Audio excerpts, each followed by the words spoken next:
নমস্কাৰ। আজি আমাৰ La-Bari ৰঙালী বিহু সন্মিলনীৰ সোণালী জয়ন্তী বৰ্ষৰ প্ৰথম কাৰ্যসূচী লাইখুটা স্থাপন সমাপন হৈছে।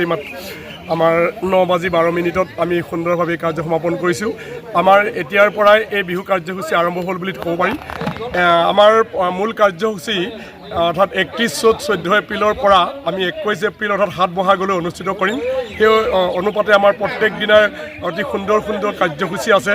প্ৰথম দিনা আমাৰ পৰিৱেশ নিকাকৰণৰ পিছতেই আমি বিহু আদৰণি কাৰ্যসূচী, পিঠা পনা, বিভিন্ন খাদ্য সামগ্ৰী প্ৰস্তুত কৰাকে আৰম্ভ কৰি 1 বহাগৰ পুৱা পতাকা উত্তোলন আৰু সাংস্কৃতিক শোভাযাত্ৰা অনুষ্ঠান আয়োজিত হ'ব।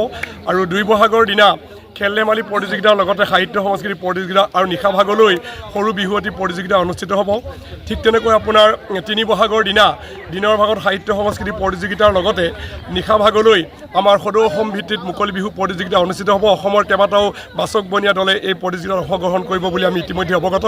তাৰপিছতে আমাৰ 4 বহাগৰ দিনা আমাৰ যি দিনৰ ভাগত যি জয় সন্মিলনীৰ পিছত নিশালৈ আমাৰ আধুনিক নৃত্য প্ৰতিযোগিতা। 5 বহাগৰ দিনা মূল কাৰ্যসূচী আমাৰ যি মুকলি সভা, এই মুকলি সভাত আমাৰ অসমৰ বিশিষ্ট কেইবাগৰাকীও ব্যক্তিয়ে অংশগ্ৰহণ কৰিব।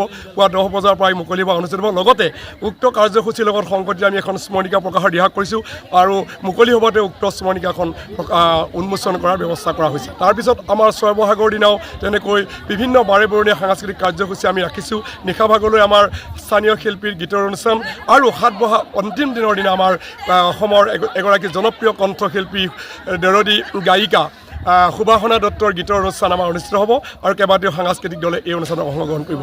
গতিকে আমি সকলোকে এই অনুষ্ঠানত সহযোগ কৰিবৰ কাৰণে অনুৰোধ জনাইছোঁ। অসমৰ প্ৰতিগৰাকী ব্যক্তিক আমাৰ জাতীয় স্বাভিমান বজাই ৰাখি আমাৰ সৈতে সহযোগ কৰিব বুলি আমাৰ ৰাখি সোণালী জয়ন্তী বৰ্ষ উদযাপন সমিতিৰ পৰা আন্তৰিক ধন্যবাদ আৰু কৃতজ্ঞতা জনাইছোঁ।